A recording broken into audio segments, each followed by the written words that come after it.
There comes a time in your life when the noise around you must become silent. Not because the world stopped talking, but because you stopped listening. Real change doesn't happen in the crowd. It happens in the quiet. Destiny is not discovered in chaos. It's discovered in clarity, and clarity requires stillness. Too many people are busy fixing others, chasing applause, responding to critics, trying to prove their worth. But purpose doesn't need a platform to grow. It needs private focus. You were not created to be everywhere, pleasing everyone. You were created to fulfill an assignment that requires your full attention. When you start focusing on yourself, you stop giving energy to what does not serve your purpose. You stop explaining yourself to people who were never assigned to understand you. You begin to develop in secret. You begin to grow roots, not branches. And without saying a word, you begin to transform. There is power in staying silent, not because you're afraid, but because you're wise. Silence is not absence. It is strategy. Some of the greatest victories are won without a single announcement. The seed doesn't scream to become a tree. It grows in darkness, in silence. And then one day it breaks through the soil. People think it appeared suddenly, but you know it was a silent process of obedience, faith, and focus. When you begin to work on yourself, your character, your discipline, your thoughts, your habits, everything around you begins to shift. Why? Because your life is a reflection of your inner world. You don't need to force things into place. When you are in alignment with who you truly are, things begin to fall into place by divine order. Sometimes God will hide you on purpose. He will quiet your voice. He will shut some doors, not to punish you, but to protect you while you prepare. It's in those silent seasons that He is shaping your identity. You're not being delayed, you're being developed. Don't despise the silence. Don't rush the process. Don't get distracted by what others are doing. This is your season to go inward, not outward. When you focus on yourself and stay silent, you create space for the Spirit of God to move. You stop interfering with the divine arrangement. You were not created to chase success. You were designed to become someone that success recognizes, and when you become who you were born to be, opportunities will chase you. The right people will find you. The right doors will open without you forcing them. Purpose is personal before it becomes public, because it begins in the heart long before it manifests in the eyes of others. It is a divine seed planted in silence, often discovered in moments of solitude, struggle, and surrender. Before your name is known, your character must be built. Before the world applauds your gifts, you must wrestle with your doubts, insecurities, and motives in private.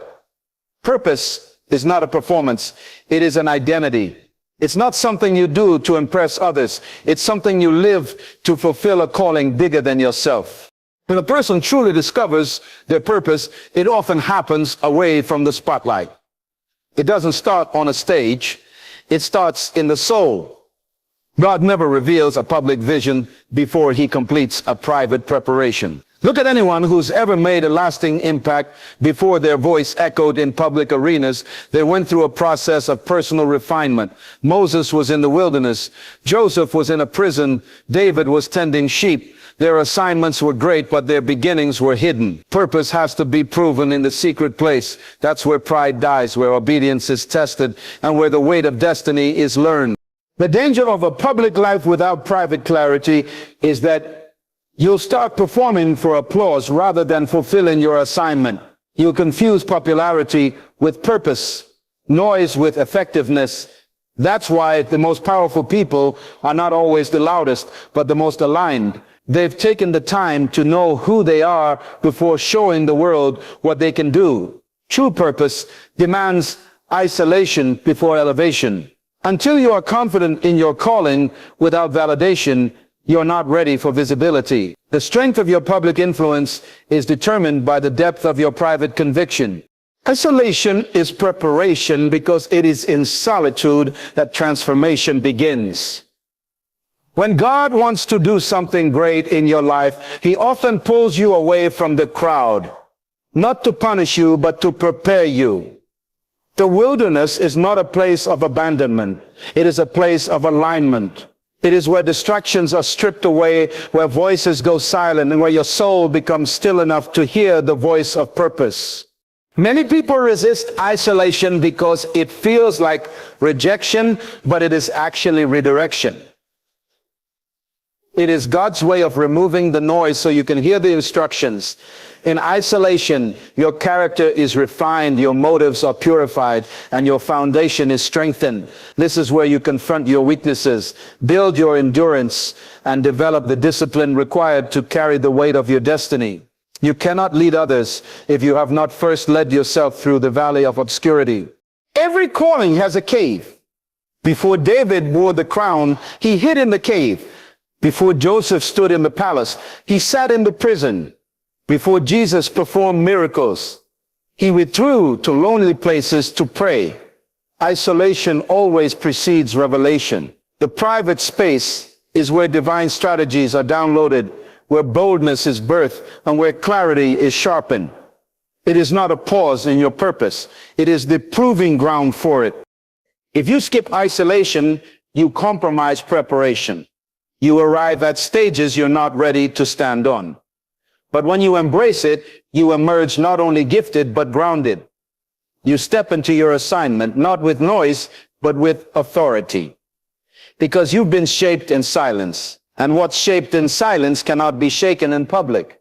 Maturity requires mastery over reactions, because true growth is not measured by how much you know, but by how well you respond. Anyone can speak when provoked, but maturity is revealed in restraint. It is easy to react, to defend, to retaliate. But maturity teaches you that not every action deserves a response, and not every comment needs a comeback. When you grow in wisdom, you begin to understand that your energy is sacred and your peace is too valuable to be constantly surrendered to provocation. There is a difference between reacting and responding. Reaction is impulsive, driven by emotion, ego, or insecurity. Response is intentional, rooted in clarity, strength, and purpose. Maturity gives you the ability to pause, to process, and to choose peace over pride. It doesn't mean you are passive. It means you are powerful enough to remain in control, even when everything around you is trying to pull you out of character. When you master your reactions, you protect your focus. You don't get distracted by petty offenses or pulled into emotional chaos. You become unshakable. You begin to move from a place of purpose, not pressure, from understanding, not irritation. You realize that people's words reflect their character, not your identity. And you stop living on the roller coaster of emotional responses. Mastery over reactions also creates space for discernment. You begin to hear what's behind the noise, to see beyond the surface. You understand timing, tone, and territory. You know when to speak, when to wait, and when to walk away. This level of emotional discipline doesn't come overnight. It is the fruit of inner work. But once it is developed, it becomes a shield. A sign of true spiritual maturity is the ability to stay calm in the face of chaos and remain silent in the presence of ignorance. Focus attracts alignment, because whatever you consistently give your attention to begins to shape the direction of your life. Focus is not just about what you see. It's about what you refuse to be distracted by. When your heart, mind, and actions are aligned toward a clear purpose, everything around you begins to either fall into place or fall away. The right people, opportunities, and resources begin to appear, not by coincidence, but by consequence of your clarity. Distraction is the enemy of destiny. When you spread yourself thin, trying to be everything to everyone, you lose the power of intentional living. But when you focus, you refine. You stop chasing and start attracting. You stop reacting and start building. Focus eliminates confusion and exposes what no longer fits. It reveals who is for you and who was only around you because of convenience. Focus is a spiritual principle. Even Jesus, though capable of doing all things, did not do everything. He stayed aligned with his assignment. I must be about my Father's business. That statement is a declaration of divine focus. When you live with that kind of intentionality, heaven responds. God does not bless distraction. He blesses order. And order begins with focus. The more you focus, the more you align your inner world with your outer world. Your values match your decisions. Your vision guides your steps. Your conversations, relationships, and environments begin to reflect the direction you're headed. Alignment isn't about forcing things. It's about flowing in divine rhythm. When your focus is clear, you stop striving for what's not yours and begin receiving what has always been meant for you. Your life starts to move with precision. Not because things got easier, but because you got clearer. Focus brings power, and that power brings alignment. Your value increases in silence because growth that happens without noise is often the most authentic and sustainable. In a world obsessed with visibility and validation, silence is a form of power. It is in the quiet that your roots grow deep. Your character is shaped and your capacity is expanded. When you choose to remain silent while you develop, you protect your process from premature exposure. Everything valuable takes time to form. Diamonds, oil, gold, all are refined in hidden places under pressure, not in public stages. Silence allows you to build without interference. It keeps you away from the voices that try to define you before you even understand who you are. In silence, you begin to separate your identity from people's opinions. You learn to rely on conviction, not applause. You begin to understand that your worth is not determined by how loud you are or how many people see you, but by what you carry when no one is looking. The most impactful people are often the least visible while they're being shaped. The noise of the world can be a trap. It tempts you to announce every step, to seek approval for every move. But true elevation comes from internal transformation, not external recognition. When you stay silent, you give God space to do the deep work in you. You stop rushing your process and begin trusting divine timing. And when the time is right, the value you've been carrying in secret will speak louder than any introduction ever could. In silence, your discernment sharpens, your discipline strengthens, and your decisions mature. The less you speak, the more you see. And the more you grow, the more you realize that silence is not empty. It's sacred. It's in the quiet that true value is formed.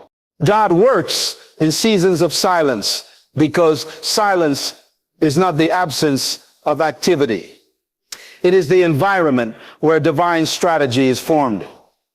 When God is silent, he is not distant. He is deliberate.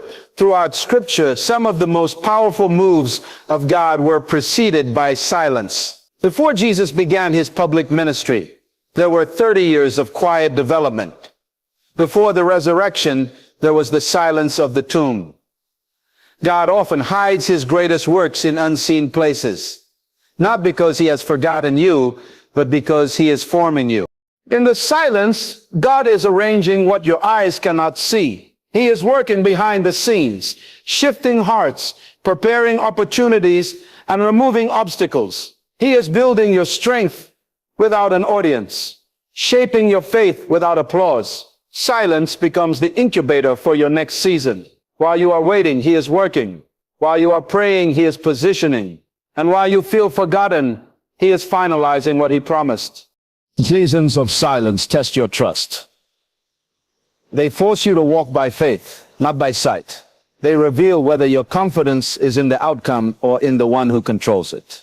It is easy to believe when doors are opening and favor is visible. But real faith is forged when nothing moves, yet you keep walking. Real obedience is proven when there's no confirmation, yet you remain faithful. The silence is not punishment, it's preparation. It's in the quiet that your roots go deep and your dependence on God grows strong. God speaks loudest in the silence, not with noise, but with revelation. He removes distractions so you can hear him more clearly. And when the season shifts, you'll understand that the silence was never a delay. It was divine design. God does his deepest work in the hidden place so that when he reveals you, the foundation is unshakable. Self-focus brings divine clarity because when you turn your attention inward, you begin to align with the purpose for which you were created. In a world full of distractions, constant comparisons, and endless demands, it is easy to lose yourself trying to keep up with everyone else. But clarity does not come from chasing noise. It comes from centering your life around who you are in God. When you focus on yourself, not in selfishness, but in sacred responsibility, you begin to see what truly matters. Clarity is not given to the distracted. It is revealed to the intentional. When you focus on your thoughts, your character, your spiritual health, and your calling, confusion begins to fade. You stop wasting energy on things outside your control and start stewarding what God placed inside you. Self-focus helps you discern your true motives. It reveals the areas that need healing, the patterns that need breaking, and the strength that need cultivating. You begin to recognize the voice of God over the opinions of people. Divine clarity emerges when you shut out external expectations and listen to what heaven is saying about your identity. God doesn't bless who you pretend to be. He blesses who he created you to be. But you can't discover that version of yourself while trying to live someone else's life. The deeper you go within, the clearer the vision becomes. You start making decisions not based on fear, but on faith. Not to impress, but to fulfill. You stop asking for direction from people who don't understand your assignment and start receiving wisdom directly from the source. Self-focus aligns your life with heaven's agenda. And when your inner world is clear, your outer world begins to reflect that order. Peace increases. Purpose sharpens. Priorities shift. Because clarity is not just a mental state, it is a spiritual revelation that comes when you finally choose to focus on what God is doing in you, not just around you. So hear this clearly. When you focus on yourself and stay silent, you position yourself for divine alignment. In the stillness, you gain strength. In the silence, God speaks. And in the solitude, purpose is refined. This is not about isolation from people. It's about connection with destiny. It's about becoming so rooted in who you are and whose you are that nothing external can shake your internal conviction. Stop seeking validation from a noisy world that doesn't understand your process. Elevation doesn't come from exposure. It comes from obedience. And obedience often begins in silence. Focus, grow, align. Because when you do, everything that is meant for you will find its way to you without force, without fear, and without apology.